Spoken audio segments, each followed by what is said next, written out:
O ex-presidente, a ex-presidenta, se você quiser chamar, Dilma Rousseff, exibiu em evento na China o novo mapa mundi do IBGE, com o sul voltado para cima e o Brasil posicionado no centro.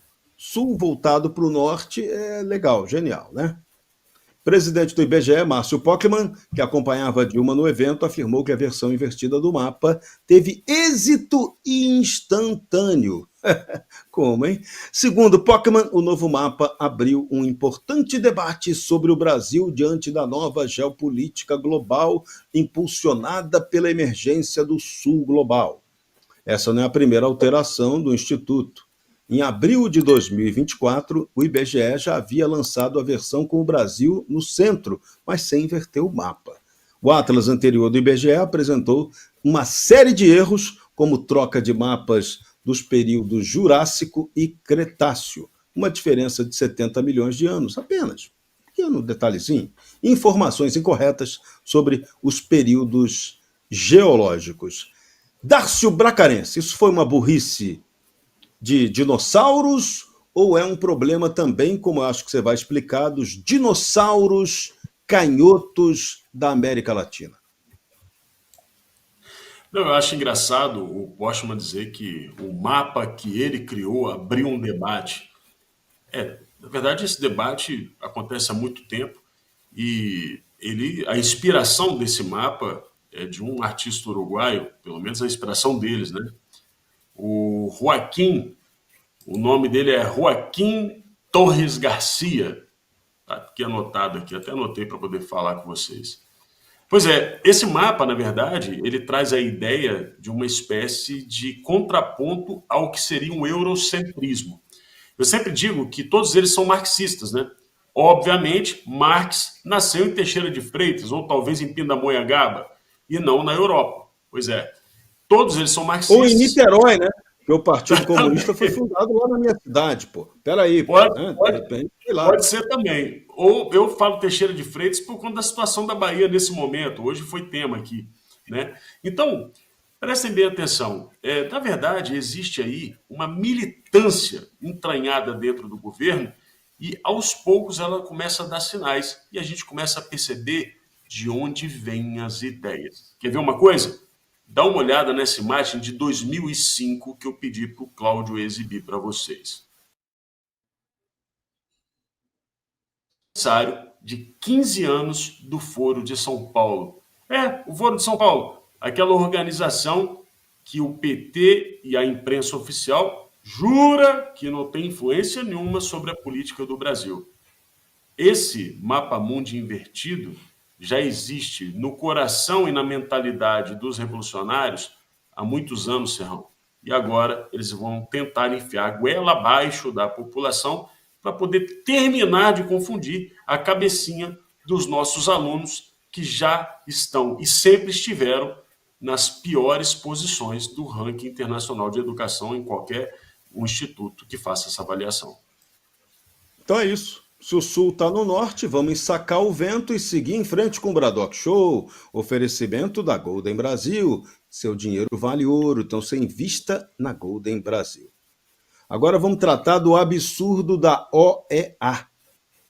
E essa é para o André Marcília deitar e rolar. A Comissão Interamericana de Direitos Humanos da Organização dos Estados Americanos divulgou um relatório anual sobre liberdade de expressão que ignora casos graves de censura no Brasil.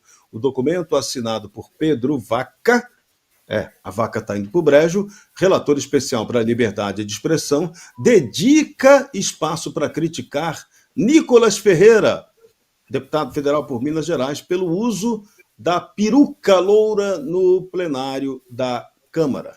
A Nicole virou destaque no relatório do Vaca. O relatório dele menciona o bloqueio da rede social X pelo STF sem condenação explícita, tratando o tema como algo a ser observado. Mas o material é categórico ao criticar casos envolvendo a direita no Brasil. A OEA chega a citar brevemente a censura imposta a Felipe Martins, proibido de usar redes sociais e dar entrevistas, mas o faz sem qualquer reprovação. Em casos não relacionados com a direita, como protestos contra aumento de passagem, a OEA é explícita em manifestar preocupação com possíveis restrições. André Marcília, esse ainda não é o relatório final do Pedro Vaca, em cima daquela visita que ele fez ao Brasil. Você foi um dos que acompanhou, você foi o advogado que apresentou para ele como começou, né, 6 anos e pouco atrás, o inquérito do fim do mundo. E aí?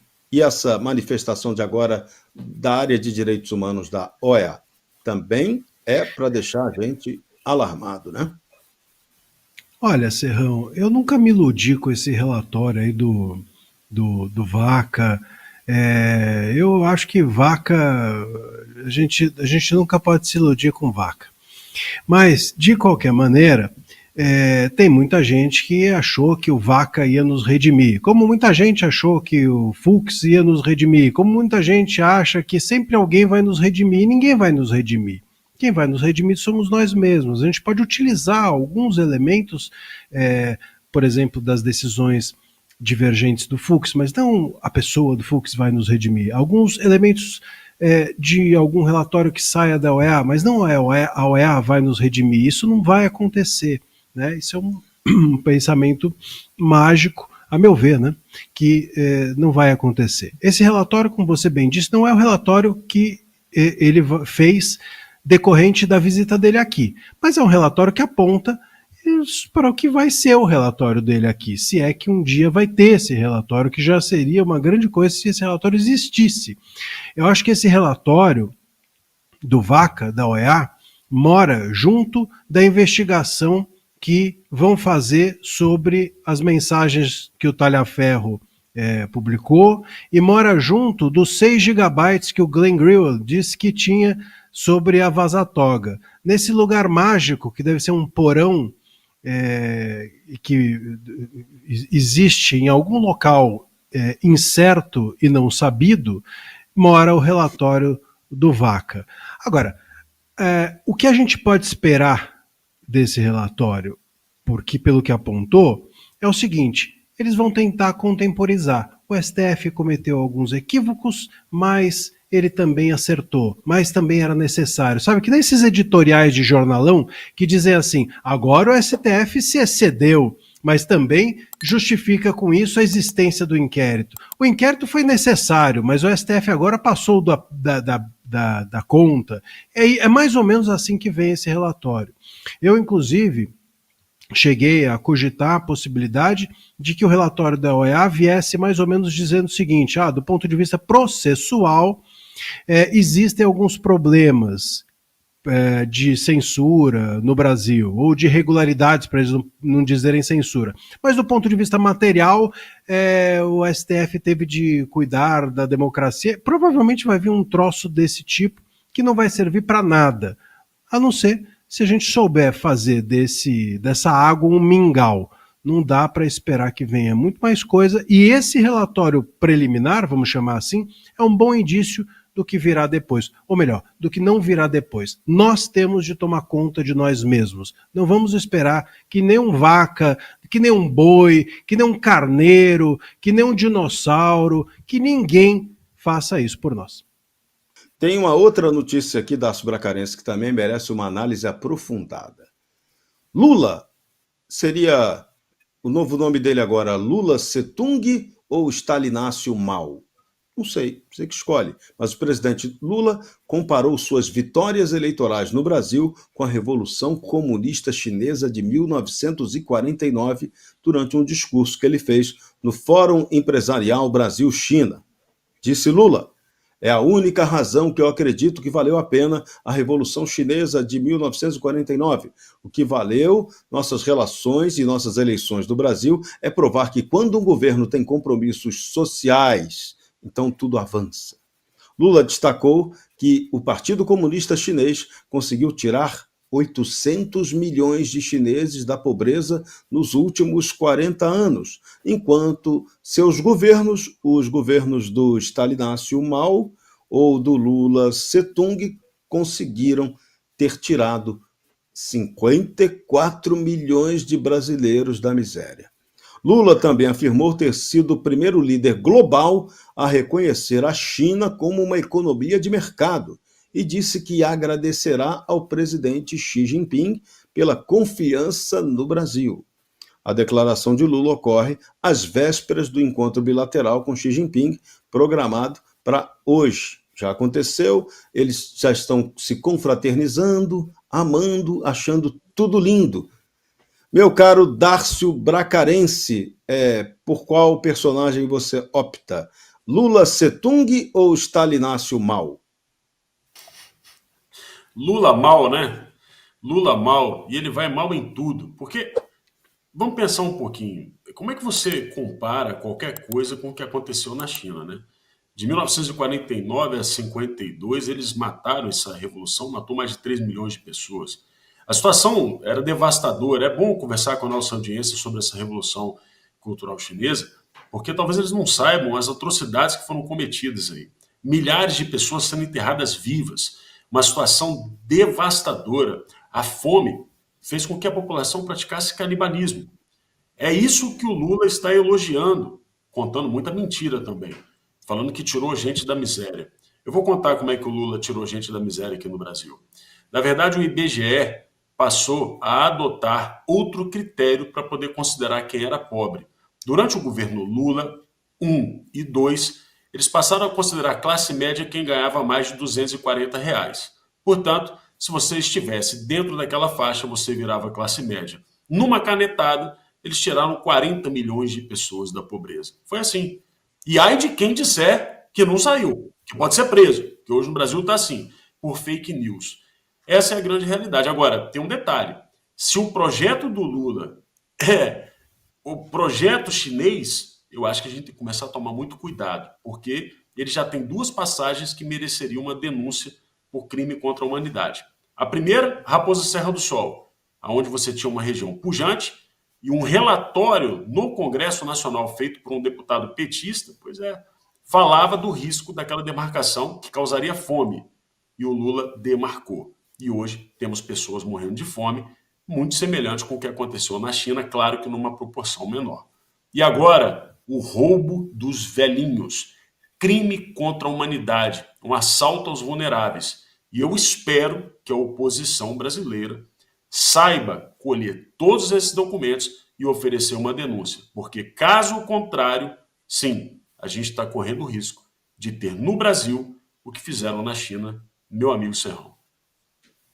Isso é perigosíssimo. Você está ligado no Braddock Show, oferecimento da Golden Brasil. Já já a gente vai tratar do tema anistia. Mas antes, embora eu não seja santo, eu vou cumprir minha segunda promessa do dia. A primeira é que eu homenagearia André Marcília. Feito. Agora, a segunda é que eu traria notícias maravilhosas sobre Rodrigo Constantino.